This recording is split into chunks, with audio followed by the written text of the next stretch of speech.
मैं चर्चा कर रहा हूं उस ट्रंप की जो कभी नेतन्याहू के साथ कस्में खाए थे कि भाई हम दोनों एक दिन चल के गाजा में बढ़िया होटल बनाएंगे, गाजा को दोबारा से बसाएंगे और वहां जाकर कुछ इस तरह से रहेंगे कि दुनिया वालों को ट्रंप टावर ही टावर वहां नजर आएंगे, दिखाए गए। इन सब पर डिटेल चर्चा करेंगे, लेकिन उससे पहले छोटी सी रिक्वेस्ट, चैनल को सब्सक्राइब कर लीजिए। आप में से अधिकांश लोग जो इस चैनल पर हैं उन्होंने सब्सक्राइब नहीं किया हुआ है कि आदमी बिकाऊ है, या तो इसे एज ए राष्ट्रपति मना लो, नहीं मनाओ तो एज ए व्यापारी मना लो, जैसे पाकिस्तानियों ने किया। पाकिस्तानियों ने ट्रंप को एज ए कंट्री नहीं मनाया कि तुम प्रेसिडेंट हो तो मना लिया, तुम व्यापारी हो तो हम तुम्हारा स्टॉक खरीद लेंगे, तुम्हारे जो क्रिप्टो करेंसी वगैरह निकाली हुई हैं उनमें हम पैसा लगा देंगे। बस इस बात के ऊपर ट्रंप बिक गए। ईरानियंस को तो इस चीज का अनुभव है प्रॉपर तरीके से कि बढ़िया चाइना से आया हुआ पैसा रखा है, $400 बिलियन की डील हो रखी है, तो ऐसे में इन तक पहुंचा दिया गया होगा बैकडोर से। जानकारी निकल रही है कि ट्रंप और नेतन्याहू झगड़ लिए हैं। ट्रंप और नेतन्याहू को झगड़ाने में इस बार ईरान वालों ने चाल चली है और उनसे कहा है कि हम तो तैयार हैं आपके साथ नेगोशिएशंस के लिए, बस एक बार के लिए नेतन्याहू को मना लीजिए। बोले क्यों? बोले वो एनी डे हम पर बम फोड़ने की धमकी देता रहता है। ऐसे में सुर्खियां बन रही हैं कि ट्रंप और नेतन्याहू फोन पर झगड़ लिए। यहां पर कुछ न्यूज कटिंग्स हैं जो आपके सामने रिपोर्ट के नाम से चल रही हैं, और रिपोर्ट है Netanyahu Trump phone call on Iran was marked by heated disagreement. खबरें हैं कि नेतन्याहू और ट्रंप के बीच में एक बड़ा ही हीटेड डिबेट हो गया। परिणाम यह निकल के आया कि यह जानकारी सुर्खियां नहीं बनी क्योंकि किसी ने अंदर की खबर बाहर नहीं निकाली, लेकिन फिर वही बात, खबरें तो निकल ही आती हैं, दीवारों के कान होती हैं।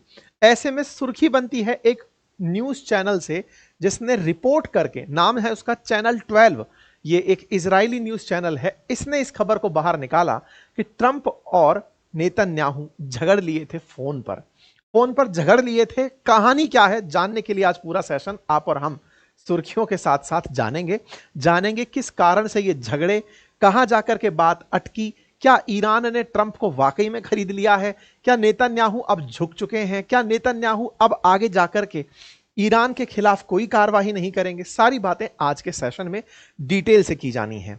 चर्चा निकल कर आती है चैनल 12 की न्यूज से कि जिन ट्रंप ने कभी नेतन्याहू के सम्मान में कुर्सी पकड़ी थी, कहा था कि तुम हमारे बढ़िया मित्र हो, वो लेकिन झगड़ लिए हैं। ईरान और इजराइल के बीच में क्या बवाल है वो आप और हम कई बार डिस्कस कर चुके हैं। नेतन्याहू चाहते हैं कि खैमने की सत्ता ना बचे और उन्हें वहां से हटा दिया जाए। यही कारण है कि वो ईरान को कर्स कहते हैं, ईरान, इराक, सीरिया को श्राप कहते हैं मिडिल ईस्ट का, और वहीं सऊदी से और सऊदी के साथ साथ जो इनके यूएई, कतर, बहरीन वाले देश हैं, इनको ये ब्लेसिंग्स कहते हैं कि ये देश अच्छे देश हैं, ये देश बुरे देश हैं। यूएन तक में ये बार बार दुनिया को यही बताते हुए दिखते हैं कि देखो इस मिडिल ईस्ट में अभी किसी के पास न्यूक्लियर वेपन नहीं है, लेकिन ईरान न्यूक्लियर वेपन बनाने के लिए जिद कर रहा है और उसके न्यूक्लियर वेपन बनते ही पूरी तरह से मिडिल ईस्ट के अंदर अस्थिरता छा जाएगी, क्योंकि वो फिर किसी की नहीं सुनेगा, उसे न्यूक्लियर वेपन मत बनाने दो। नेतन्याहू ने गोल्डन पेजर गिफ्ट जब किया था ट्रंप को, तो ये माना जा रहा था कि ये बता रहे हैं कि हमने कैसे हिजबुल्लाह को फाड़ दिया था पेजर से। तो ये तस्वीर काफी ज्यादा वायरल हुई थी जब इन्होंने गोल्डन पेजर गिफ्ट किया था ट्रंप को। चर्चा बनी थी कि नेतन्याहू जो है वो ट्रंप से बहुत खुश हैं और वो चाहते हैं कि गाजा को अमेरिका कब्जे में ले और ट्रंप वहां पर एक नया शहर बसाएं। और ट्रंप भी कहते हुए रहे कि मैं जब आऊंगा तो तुम्हारे यहां पर पूरी तरह से हॉस्टेजेस को रिलीज करवा दूंगा और आते ही सारे काम करवा दूंगा। वो तो बाइडेन जाते जाते इनके बीच में सीज फायर करा गए, गाजा के बीच में और इजराइल के बीच में। हालांकि वो एग्जीक्यूट ढंग से नहीं हो पाया, लेकिन ट्रंप उसका क्रेडिट लेने में भी नहीं चूके। खैर, अब ट्रंप सामने है और ईरान के साथ न्यूक्लियर डील फिर से चर्चा में है। ऐसे में बड़ा सवाल यह बनता है कि प्रेसिडेंट ट्रंप, जो कि उस समय पर बहुत सारे सैंक्शंस लगाकर ईरान पर गए थे, क्या आज के समय में कुछ प्लानिंग लेकर चल रहे हैं? तो आंसर है कि ट्रंप ने ईरान के साथ में फिर से न्यूक्लियर डील पर नेगोशिएशन करने की शुरुआत की है। ट्रंप को इस बार एक नया नशा चढ़ा है और नशा यह है कि मैं मैसेंजर ऑफ गॉड बनना चाहता हूं, मैं शांति दूत बनना चाहता हूं। दुनिया में जहां जहां भी कन्फ्लिक्ट हैं मैं उनको रिजॉल्व कराना चाहता हूं। ऐसे में ही जब उन्होंने शुरुआत की थी तो सबसे पहली शुरुआत उन्होंने रशिया यूक्रेन से की थी, लेकिन वो चल नहीं पाई, उससे वो फ्रस्ट्रेट हुए। आज की ताजा खबर यह भी है कि वो ट्रंप को, अभी जब मैं आपका सेशन करने आ रहा था आधा घंटे पहले की बात है, वो ट्रंप जो है पुतिन को फिर से एक बार कहे हैं कि तुम इस तरह की जो हरकतें कर रहे हो आग से खेल रहे हो। फ्रस्ट्रेशन साफ दिखाई दे रहा है। एनीवे, फिर उनको लगा कि जैसे ही वो आएंगे गाजा के और इजराइल के बीच में शांति स्थापित करवाएंगे और साथ ही साथ इजराइल को ईरान के साथ दोस्ती करवा देंगे। अब इन दोनों की मित्रता के लिए जरूरी क्या है? ट्रंप का मन में यह भाव होना कि मैं शांति दूत हूं, मेरे काल में कोई युद्ध नहीं हुआ। अमेरिकी राष्ट्रपति इस कर्ज से पीड़ित हैं कि उनके काल में अक्सर युद्ध होते हैं। ऐसे में ट्रंप अपने आप को युद्ध से परे रखना चाहते हैं कि जब मैं आया तो अमेरिका ने दुनिया में कहीं युद्ध नहीं कराया और शांति स्थापित करवाई। तो इजराइल और ईरान के बीच में शांति की राह दिखाने वाले ट्रंप ईरान के साथ चर्चा में निकल पड़े। ईरान ने पहले तो इनको कहा कि सर ये आप सही नहीं कर रहे हैं, लेकिन ट्रंप ने हूतियों को जिस तरह से टारगेट किया, ट्रंप ने स्थापित यह भी किया कि देखो भाई, अगर तुम नहीं मानोगे तो मैं तुम्हारे समर्थकों को बुरी तरह से मारूंगा। धीरे धीरे इन दोनों के बीच में चर्चाएं होना शुरू हुआ। ट्रंप एक दूसरे को धमकाते रहे, सारी बातें अपने स्तर पर चलती रही। नेतन्याहू इस बीच में पूरी तैयारी करते रहे कि मैं बस इनको बताऊंगा कि ईरान की न्यूक्लियर साइट पर कैसे कैसे हमला करना है। सुर्खियां आगे चलती चली गई। इजराइल ने अपनी तरफ से पूरी नजरें ईरान के न्यूक्लियर साइट्स पर बनाए रखी। खबर निकलकर आती है अप्रैल के अंत तक पहुंचते पहुंचते कि साहब ईरान की न्यूक्लियर इंफ्रास्ट्रक्चर को खत्म करने का पूरा पूरा प्लान बना लिया है नेतन्याहू ने, और वो अमेरिका को बता रहे हैं। अमेरिका की इंटेलिजेंस ने भी यह खबर बाहर निकाल ली कि इजराइल ने ऐसा प्लान बना लिया है कि वो ईरान के न्यूक्लियर फैसिलिटीज को तबाह कर देगी।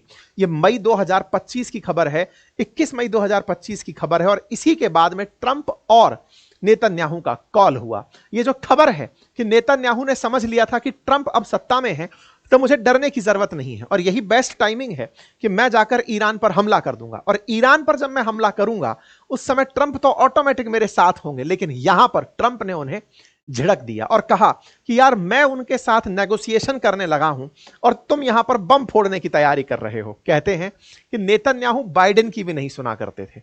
बाइडेन के सामने भी वो बोल पड़े थे, ऐसे ही ट्रंप के सामने भी वो बोल पड़े कि आपको लगता है कि आप ऐसा करना चाहते हैं, वो आपकी थॉट हो सकती है। मेरी थॉट यही है कि मुझे अपने दुश्मनों के साथ खुद लड़ना है। मतलब संदेश अमेरिका को साफ है कि नेतन्याहू के साथ होना ही एकमात्र विकल्प है। अपोजिट नेतन्याहू सुनते नहीं हैं। ऐसे में आने वाले टाइम में ट्रंप और नेतन्याहू के बीच का जो ये कलेश है, जिस कलेश में ट्रंप मैसेंजर ऑफ गॉड बनकर, शांति दूत बनकर ईरान और इजराइल के बीच में शांति स्थापित कराने का प्रयास कर रहे थे और न्यूक्लियर डील के बहाने ईरान के साथ भी बढ़िया पैसा ले जाने की तैयारी कर रहे थे, उसको नेतन्याहू ने झटका दे दिया है। ईरान की यह न्यूज काफी बड़ी न्यूज बनी। कल की न्यूज थी कि Iran ready to compromise with US on nuclear programme but on this condition. उसने कंडीशन लगाते हुए कहा कि देखो भाई, मैं तैयार हूं कि आपके साथ में मैं न्यूक्लियर वेपन्स की डील कर लूं, लेकिन सिविल पर्पज से मैं यूज करना चाहता हूं, उसकी मुझे परमिशन रहे। यूएस के साथ ईरान नेगोशिएशन में है। यह खबर दुनिया के लिए बड़ी खबर थी।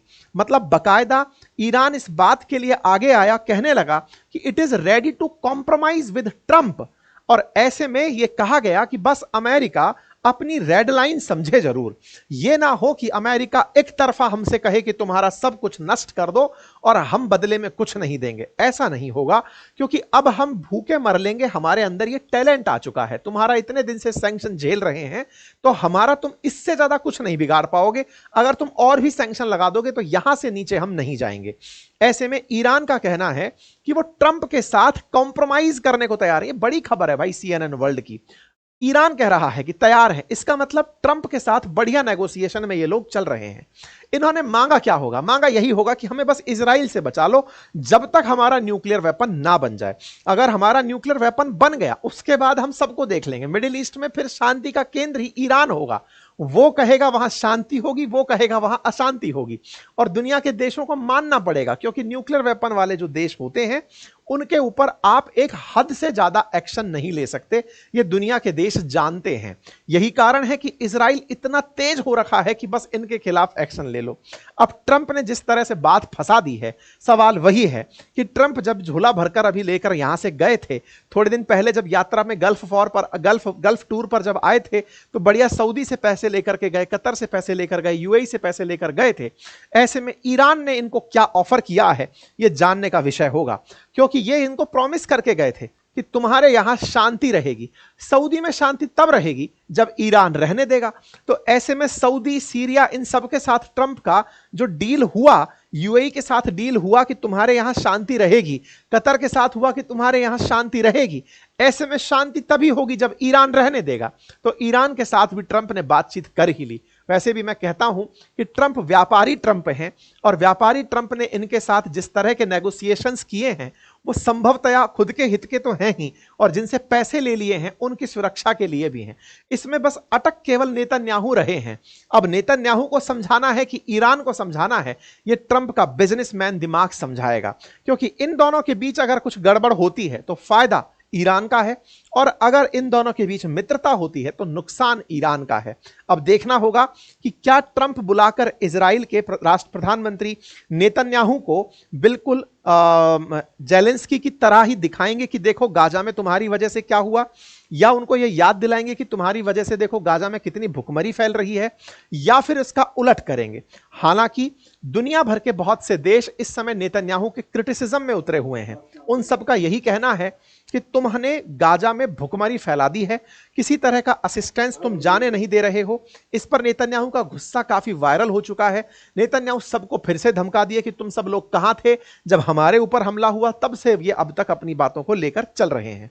खैर, फिलहाल के लिए आप और हम जिस जगह पर खड़े हैं वो पॉइंट ये है कि ट्रंप के दिमाग में अगर शांति का बुखार है तो ऐसी शांति में उनकी पुरानी जो नीतियां हैं उनका क्या होगा। अमेरिका में जिस तरह से नीतियां हमेशा रही हैं कि हम ईरान के खिलाफ इसलिए हैं क्योंकि वो न्यूक्लियर वेपन रखता है, फिर चाहे बाइडेन का काल हो या ट्रंप का काल हो, लेकिन ट्रंप अगर बह गए तो इजराइल का क्या होगा, यह जानने वाला विषय होगा। आने वाले समय में जिस भी तरह के अपडेट्स आएंगे वो आप लोगों तक अवश्य पहुंचाए जाएंगे। फिलहाल के लिए इतना ही। बाकी आप इस विषय पर क्या सोचते हैं, अपनी राय जरूर कमेंट बॉक्स में बताएं।